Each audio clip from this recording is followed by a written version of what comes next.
ইসলামী বিভিন্ন দলের পূর্ব নির্ধারিত বিক্ষোভ কর্মসূচির অংশ হিসেবে রাজধানীর বায়তুল মোকাররমে জুমার নামাজ শুরুর আগেই মুসল্লিরা বিক্ষোভ করে।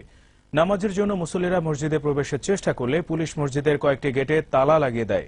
পরে বিক্ষুব্ধ মুসল্লিরা তালা ভেঙে ফেলে। এ সময় পুরো এলাকায় আতঙ্ক ছড়িয়ে পড়ে।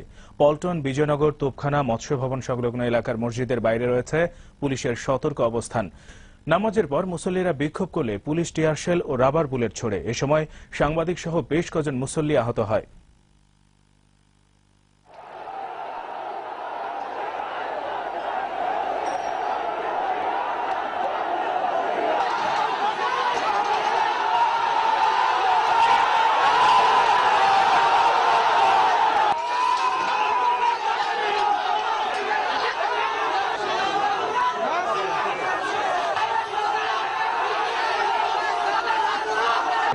আমরা তো ওখানে সবাই মিলে একসাথে আসতেছিলাম নামাজ পড়তে, বুঝলাম না, বললো যে না আপনারা আজকে এখানে নামাজ পড়বেন, আজকে অন্য মসজিদে নামাজ পড়বেন। গ্যাস মারা হবে, আপনারা সাধারণ মানুষ আহত হবেন, খামাকে অন্য জায়গায় আজকে নামাজ পড়েন, এখানে যায়েন না। তো মুসলমান দেশে আমরা একটি জাতীয় মসজিদে নামাজ পড়তে বাধাগ্রস্ত হচ্ছি।